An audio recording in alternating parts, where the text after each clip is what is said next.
Hello and welcome to this special show on Rajya Sabha television. I am Vishal Dahiya and here we take a stock of India's battle against COVID-19. Now, one very important step has been taken in going back to the normal life while we continue this fight against COVID-19, and that is partial reopening of schools. Now, what exactly is partial reopening of schools is in some states where the cases are low as per the central government's guideline, as per lockdown 4.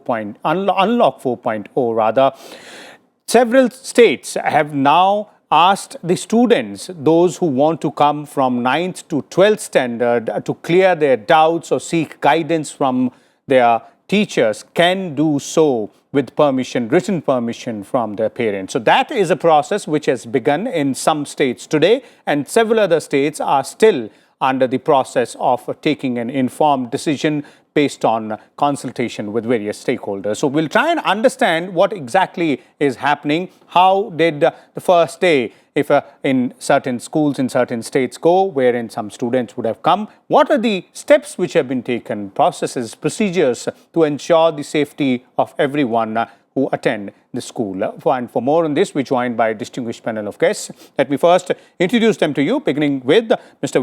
Veerabhadradu. He is Commissioner of School Education in Andhra Pradesh, one of the states where partial reopening will take place. Dr. Jyoti Gupta, Director Principal DPS Sahibabad, also joins us, and Dr. Punit Mishra as well, Professor of Community Medicine at All India Institute of Medical Sciences in New Delhi. Welcome all of you to Rajya Sabha TV. Let me begin with you, Mr. Veerabhadradu, and let's try and understand how exactly does this process, comes into implementation. That is, we're calling it partial reopening of schools, but looks like the teachers were already attending the school as 50% strength. It's now about the students, and that too with prior permission from their parents from classes 9 to 12. Is that right? Yes. Till now we have been reaching out the students through various platforms like TV, radio, and we have also given a lot of material. But for the first time, the students are allowed from today onwards to visit the schools and meet the teachers to receive the guidance. We have 62,000 schools in Andhra Pradesh, 45,000 in the government, and 15,000 in the private, and around 2,000 aided. All 62,000 schools and around 72 lakh children are there in the state, and all the 62,000 schools will get reopened from today onwards, and 50% of the teachers will attend on every alternate day. And today we requested the teachers to hold the parents committee meeting. Each school is supposed to have a parents committee meeting, and the private schools will have a PTA. They will be discussing with the parents committee about the instructions given by Government of India as well as the instructions given by us. Then they will be meeting the parents, and from today onwards the students from 9th to 12th classes will be attending to them, and given clear protocol what they should do for the next 10 days, expecting that the next unlock guidelines will be released by month end. We have given them a schedule also, what they should do on every day. The teachers, how they should give the guidance. We have given the next 10 days schedule.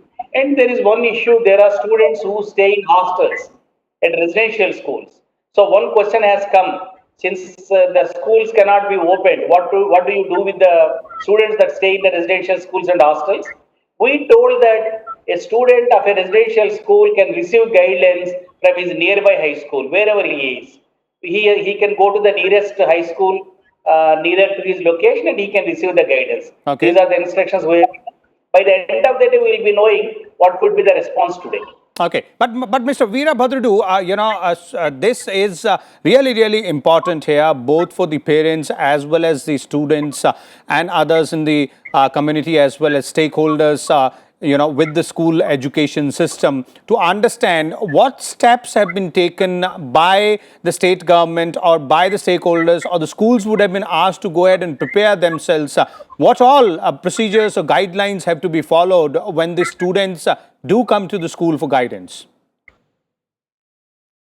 The normal guidelines, precautionary measures, whatever have been issued by MHA for containing and control of COVID, all the norms that have been communicated by the state medical and health department to us, norms like social distancing, thermoscreening, washing the hands, wearing the mask, all these guidelines will be adhered to in the schools also. We have released every school gets the annual composite grant under Samagra Shiksha.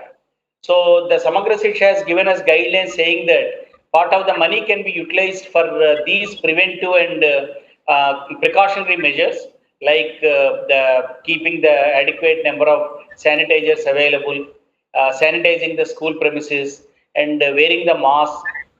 For these things, the money has been released to the schools. Schools are having the grants with them immediately to take care of these minimum provisions. Then social distancing norm is there. In Andhra Pradesh, we are also implementing certain programs like the school infra development program, where the headmasters in 15,000 schools, the headmasters have been working for the last 4 or 5 months. They are already aware about these guidelines and they are strictly following. In only those institutions, the remaining institutions where they are going to get open from today, they are also well aware about it. We have given very clear instructions. We have given the WhatsApp messages. The DEOs and the regional joint directors are well aware about these precautionary measures. And in Okay. fact, the parents are also aware because, people, the lockdown was declared on March 22nd. It's almost 6 months that people are aware about the situation of COVID pandemic and what one should do. And most of the parents have been in lockdown for quite some time. Except in the containment areas, in all other areas, the schools have to be opened. So people are aware about these precautions. It's Okay. not as if they are getting exposed to this for the first time. Okay, okay. Let me also bring in Dr. Jyoti Gupta here. She's the director principal of DPS Sahibabad. Dr. Gupta, before I, seek your opinion on what exactly is being done either in your school or in your state, that's the state of Uttar Pradesh, where your school is, in terms of being prepared for the students. Before that, the question here is, as a principal, as an head of the educational institution, how crucial or important do you think is for us right now to go ahead and reopen the schools for the students, perhaps partially from airwards in a graded manner, obviously, because it has been almost 6 months since the schools have been closed? I would say reopening the schools at this point of time where the cases are rising every day, it is a double-edged sword. Where the online education, especially for the older children, have been a challenge in the sense, especially for class 12 students who have to appear for the board examinations and class 10 students who have to again take up the board examinations. For them to come to the school and do some face-to-face studies is extremely important at this point of time because for the major part of the year, they have been taking the online classes. And now, especially in the month of September, October, especially in October, we finish the syllabus for the board examinations, and then the pre-board 1 and the pre-board 2 begin for the students. And thereafter, from January onwards, their practicals begin. So there is very little time left for the students. They've not been able to do the practicals at all, though the syllabus has been rationalized and about 30% of the syllabus is not going to be tested in the examination. Still, there is a lot that has to be done with the children, and majorly all of them are having a challenge preparing online. But at the same time, we have to see that the cases are rising, and every one person who is infected can infect 120 people. And then there is a cycle that goes on ahead. There are a lot of protocols that have to be followed by the families, by the parents, and by the schools. All the children cannot come to school every day. If they have to use the transport, then one child per seat has to be brought into the school. Proper sanitization has to be done. The people who are around as the support staff have to be educated properly. Mm-hmm. They have to be sanitized properly. All the protocols of the hygiene have to be followed. The children have to be spoken to because they've not been anywhere, but they've just been in their houses for such a long time. So they should not also feel that we are out of the houses, away from the eyes and ears of the parents, so we can do what we want to do. So explaining to them and also making sure that they are inside the classrooms, maintaining the social distancing is going to be a challenge as well. So a lot has to be prepared by the schools for the children, and a lot of understanding between the schools and the parents and the families has to be there. And Okay. then the students who have, somebody who is there in the family, in the neighborhood, who is infected, they cannot come to the school. So having that kind of honesty where the parents can tell that, okay, this person is in the high risk zone. So usage of the Arogya Setu app, and also very clearly outlining there as to whether they are high risk people or they are low risk people is going to be very important. So Okay. there is a lot of trust that has to be built in also. Mhm. Apart from the work on the ground, there is a lot of trust that has to be built into the Okay. entire process right now. Okay, okay. Let me bring in Dr. Punit here since you spoke about what all need to be done. And Dr. Punit, from your point of view, it is really, really important, as you know, Dr. Gupta is saying that obviously for children or the students who are in board, exam classes, for example, 10th or 12th, they need some guidance at this point in time. Almost half of the academic year is over. But then, in terms of precaution, and specifically in these times, it is really, really important. What, according to you, needs to be done as far as school authorities are concerned and as far as parents and students are concerned? Yes, very important question you have raised here. Since we are going through this pandemic, we are under lockdown, and now unlock has started, and we cannot close down any activity for indefinite period of time. And especially schools and learning, it's very important. So we have started opening the schools, and that is a phenomena which you can see in other countries as well. Whatsoever evidence we have, if we follow the precautions, there is we have to start the activities, whether it's school or otherwise, with precautions so that we can lead the as normal life or as normal activities which were before COVID, but we have to take certain precautions, and that's why Government of India has come up with certain guidelines, certain SOPs, which schools have to follow, so that while they are giving education to the children, they are also safe. Let me explain you one thing.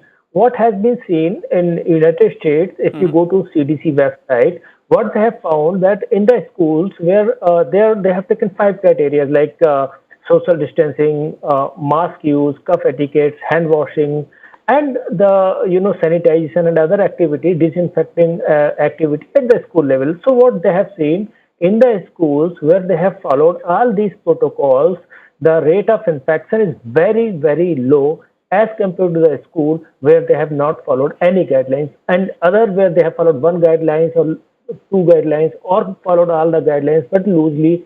So infection is in between.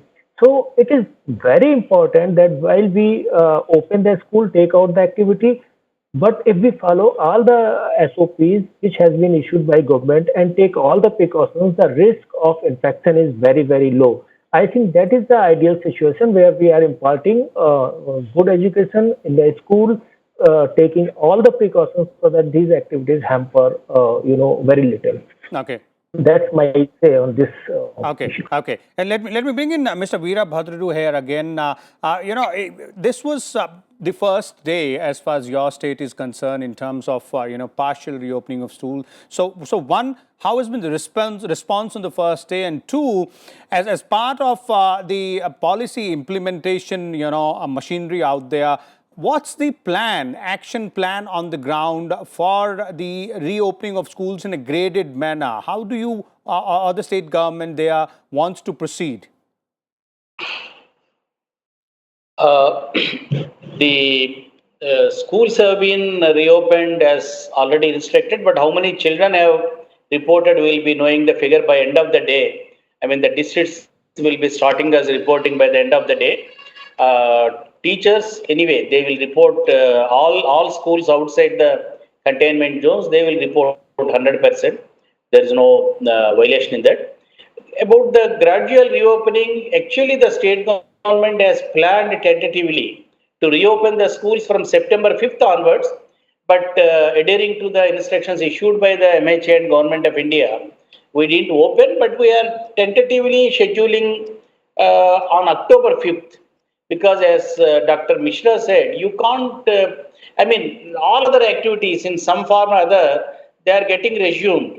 And we can't postpone the most important activity, that is learning, because if already 6 months we lost.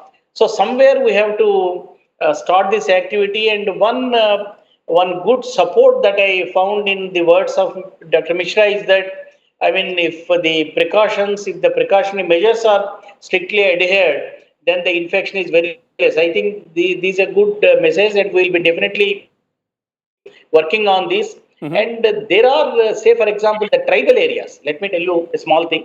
The tribal areas, generally the tribal areas are prone to various diseases like malaria, but surprisingly, in the pandemic, these are the tribal areas which are not really that affected. And tribal areas are the worst affected in case of literacy and education.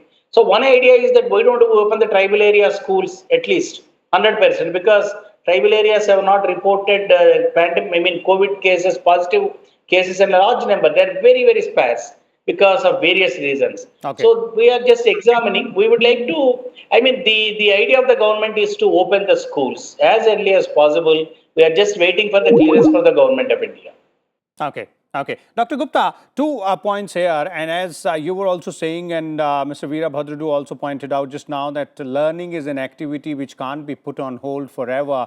And Dr. Mishra was also saying that this is now the unlock period. We can't stay indoors forever or stop all the activities. We will have to start, learning to live with the COVID virus, fight it as well, and ensure that we continue our activities. Now, two questions here to you is, one, in your interactions as an head of the educational institution, what's the response coming in from the students or the parents? How are students looking at it? How are parents looking at it? And also, as a principal of a school, what are the preparations? How prepared are you as a school to welcome back the students? Right. So first of all the parents are not ready to send the students. As the educational institution, we are ready to welcome the students. We are reopening the school. The teachers are all ready to come to the school, and we've made all the arrangements according to all the SOPs and all the protocols that have been defined by the various governments, both at the state level and the central level.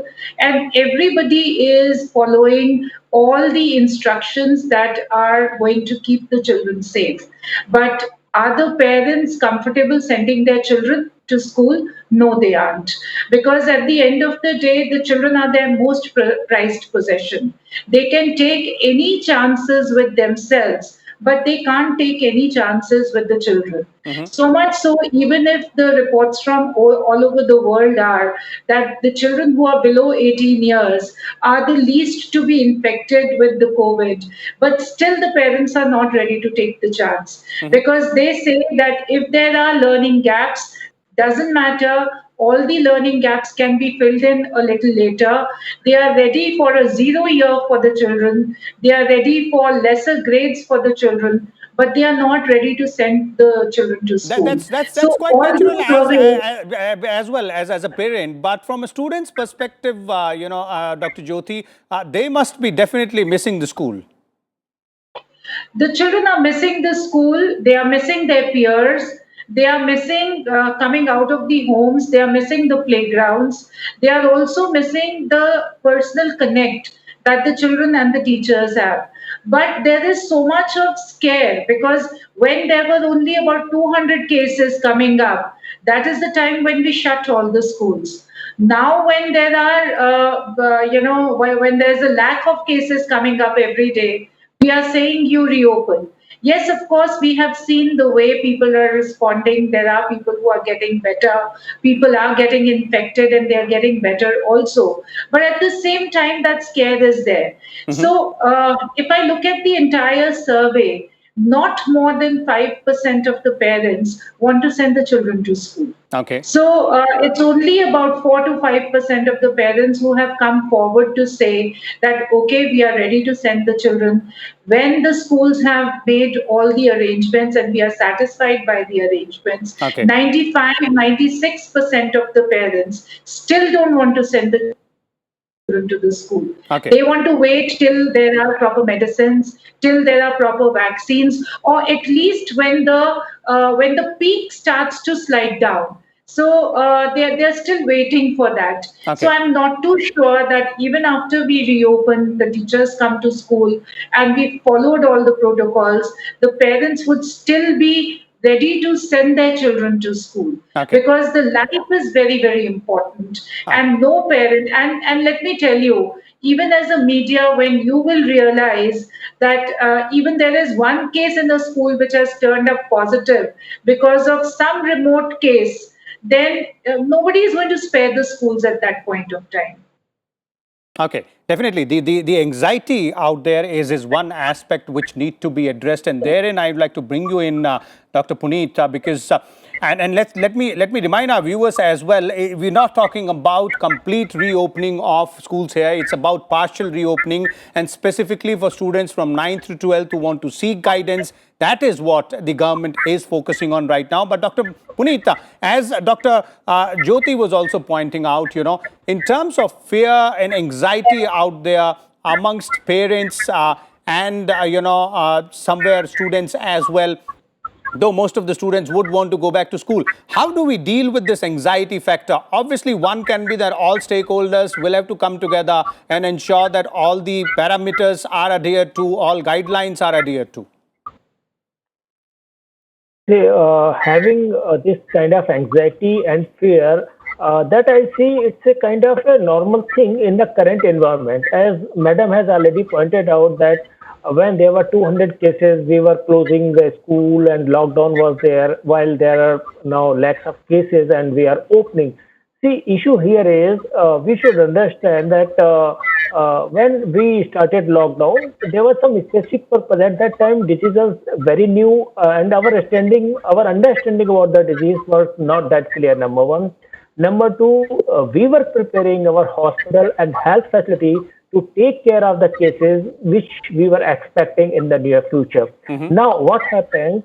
All the, general public, whether it's parents or other people, they take decisions or they make the concept based on what's coming into the media. And there is a very slight difference in the form of information and the fear they get. Actually, if you educate them, if you give them the correct information, and they can see what is the risk of sending children to the school versus what is loss they are having. So I think that scenario is very important. And right now, if I know, parents, they are very concerned. But if we tell them, okay, even if number one, if they follow all the SOPs, there are very less chance of getting infection in the school. Number one. Number two, what you can say, what you can ask them that even if they get infected, suppose worst scenario, even if they get infected, the disease severity is very, very low in the children as compared to adults. The measure should be taken so that we can reduce the fear and anxiety of parents by giving them right information so that they can take the informed decision. Still, despite giving all the information, there might be some parents who would be apprehensive, who would not be willing, and we should respect, their opinion as well. Okay. So that's why government has opened it partially, and it's not mandatory for all the children to go to the school, and those who can attend, and those, suppose there is some skills which they can learn only in the labs. And for this thing, if it is required that they spend certain hours in the school rather than full day, then I think in those scenarios, this is good. As far as the parents are concerned, the only way is provide them right information, scientific information, no fake news or unscientific information, so that they can make decisions based on these facts. And if we show them, okay, these are the results, these are the like madam can tell better. If you can show to your parents, see these are the precautions we have taking in our school, like all the furnitures and things they are getting disinfected every day. Okay. Like social distancing is there. We have made arrangements that only 50% of the classroom there is no crowding. The distance is 6 feet between one student to other student, and likewise. So I think this will give confidence to the parents to send their children. Okay. Let me give you one example. I mean, recently we have started metro in Delhi, and what I was seeing in the news that for initially a day or two, there were very few people who were traveling on the metro. But as they realized that all the precautions are taken and there's a very less risk, now a lot more people they started traveling. So it is the question of perception and the precautions which we need to take. Okay, definitely. It is all about taking precautions, taking the right decisions, and ensuring that the right information percolates to the decision makers who are indeed parents and students here in this particular case. Thank you so much, Dr. Punit, Dr. Jyoti Gupta, as well as Mr. Veerabhadradu from Andhra Pradesh for sharing your views and information with our viewers. So this is all about partial reopening of schools. It's not exactly a complete reopen for all the students. What the government is saying that students from 9th to 12th class can come to schools if at all they want guidance of their teachers, and that decision also has been left to the state governments based on the situation in their respective areas. We'll come back again tomorrow with a different topic. Till then, keep watching Rajya Sabha Television.